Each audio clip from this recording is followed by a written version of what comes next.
నమస్తే, నేను Sahasra. Welcome to our channel. 5 ఏళ్లుగా మూతపడిన అన్నా క్యాంటీన్లు ఇప్పుడు సరికొత్తగా తెరుచుకున్నాయి. గతంలో టీడీపీ ప్రభుత్వం నిరుపేదలు కడుపు నిండా భోజనం చేసేందుకు ఏపీలోని పలు చోట్లలో అన్నా క్యాంటీన్లు ఏర్పాటు చేసింది. నామమాత్ర ధరకు పేదలకు రుచికరమైన నాణ్యమైన భోజనాన్ని అందించింది. చంద్రబాబు హయాంలో నిరంతరాయంగా సాగిన ఈ కార్యక్రమం వైసీపీ దుర్మార్గపు ప్రభుత్వం అధికారంలోకి రాగానే తాళం పడింది. బాబు బ్రాండ్గా మారిన అన్నా క్యాంటీన్లను అక్కసుతో మూసేసింది జగన్ సర్కార్. పేదల ఆకలి తీర్చే అన్న క్యాంటీన్లను కొనసాగించాలని బతిమలాడినా కూడా జగన్ కడుపు మంట చల్లారలేదు.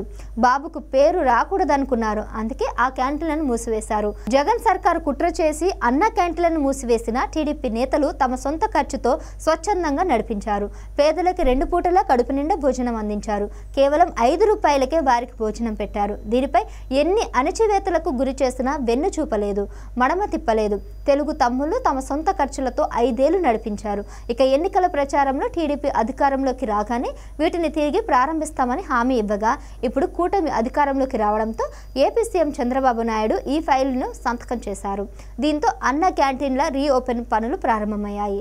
అన్న క్యాంటీన్ల పునరుద్ధరణకు సర్వం సిద్ధమైంది. టీడీపీ ప్రభుత్వం 100 రోజుల కార్యాచరణ ప్రణాళిక సిద్ధం చేశారు. శనివారం నుంచి ఈ పునరుద్ధరీకరణ పనులు ప్రారంభమయ్యాయి. సెప్టెంబర్ 21 నాటికి 203 క్యాంటీన్లు ప్రారంభం చేయనున్నారు. సీఎం చంద్రబాబు గురువారం వీటిపై సంతకం చేయడంతో అధికారులు తదుపరి చర్యలు చేపట్టారు. ఇందులో నగర పురపాలక సంఘాల కమిషనర్లతో పాటు ప్రజారోగ్య పట్టణ ప్రణాళిక విభాగం అధికారులను భాగస్వాములను చేశారు. 2019లో ప్రారంభించిన క్యాంటీన్ల ప్రస్తుత పరిస్థితిని పరిశీలించి వినియోగంలోకి తీసుకొచ్చేందుకు చర్యలు తీసుకోవాలని కమిషనర్లను ప్రభుత్వం సూచించింది. గతంలో రాష్ట్ర వ్యాప్తంగా 203 క్యాంటీన్ భవనాలు మంజూరు కాగా అందులో 184 క్యాంటీన్ల నిర్మాణం మాత్రమే పూర్తయ్యాయి. ఈలోపు వైసీపీ అధికారంలోకి రావడంతో మిగిలిన క్యాంటీన్ల పనులు మూలన పడ్డాయి. అంతేకాకుండా అన్నా క్యాంటీన్ భవనాలను వైసీపీ ప్రభుత్వం ఇతర కార్యకలాపాలకు వినియోగించుకుంది. దీనిపై చంద్రబాబు గతంలో మండిపడ్డారు. తమ ప్రభుత్వం అధికారంలోకి రాగానే మొట్టమొదట అన్నా క్యాంటీన్లను పునఃప్రారంభిస్తామని హామీ ఇచ్చారు. ఇప్పుడు కూటమి అధికారంలోకి రావడంతో క్యాంటీన్లను తిరిగి ప్రారంభించేందుకు ముఖ్యమంత్రి చంద్రబాబు నాయుడు ఆ ఫైల్ మీద సంతకం చేశారు. క్యాంటీన్ పనులు చకచకా అవుతున్నాయి. అంతేకాకుండా ఈ విషయంలో నందమూరి బాలకృష్ణ ముందంజలో ఉన్నారు. రాష్ట్రంలో తెలుగుదేశం ప్రభుత్వం ఏర్పడినందుకు తన 64వ పుట్టినరోజు సందర్భంగా సొంత నియోజకవర్గమైన హిందూపురం పరిధిలో మొట్టమొదటి అన్నా క్యాంటీన్లకు పునఃప్రారంభించారు. దాదాపు 200 మంది నిరుపేదలకు మధ్యాహ్నం నుంచి ఉచితంగానే భోజనం వడ్డించారు. మరోవైపు కొత్త క్యాంటీన్ భవన నిర్మాణం పనులకు పాత డిజైన్ ప్రకారమే టెండర్లు పిలవాలని ప్రభుత్వం ఆదేశించింది. అయితే పునరుద్ధరీకరణ కార్యాచరణ ప్రణాళిక ఇలా సాగింది.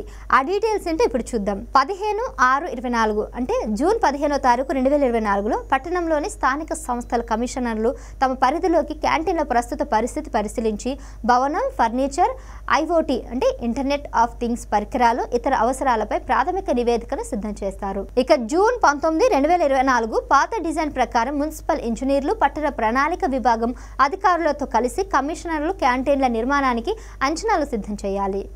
జూన్ 30వ తారీఖు 2024లో క్యాంటీన్ల నిర్మాణం జరగని పలు చోట్ల పనులు ప్రారంభించేందుకు కమిషనర్లు స్థానిక నేతల సహకారంతో స్థలాలను ఎంపిక చేయాలి. 5 ఏళ్లుగా క్యాంటీన్లలో నడిపిస్తున్న వార్డు సచివాలయాలను అక్కడి నుంచి తరలించి వాటికి ప్రత్యామ్నాయ భవనాలు ఏర్పాటు చేయాల్సి ఉంటుంది. జూలై 30వ తారీఖు 2024లో అన్న క్యాంటీన్లకు ఉదయం అల్పాహారం, మధ్యాహ్నం, రాత్రి భోజనం అందించేందుకు టెండర్లు వేసి ఏజెన్సీలకు కన్ఫర్మ్ చేయాలి. LOT పరికరాల సమీకరణ, క్యాంటీన్ల పరిస్థితిని చూసి స్మార్ట్ బిల్లింగ్, విరాళాల నిర్వహణ కోసం సాఫ్ట్వేర్ కంపెనీలను ఫైనల్ చేయాలి. ఇక ఆగస్టు 10వ తారీఖు 2024 కొత్త క్యాంటీన్లు బిల్డింగ్ నిర్మాణ పనులు, కొత్త పరికరాలు, సాఫ్ట్వేర్ అనుసంధానం, ఏజెన్సీలతో చేసుకున్న కనీస అవసరాలు, సదుపాయాల ఒప్పందాలకు గవర్నమెంట్ నుంచి పర్మిషన్ తీసుకోవాలి. ఆగస్టు 15వ తారీఖు 2024 మిగిలిన క్యాంటీన్ భవనాల నిర్మాణ పనులకు టెండర్లు పిలిచి కాంట్రాక్ట్ కంపెనీలతో అగ్రిమెంట్ చేసుకోవాలి.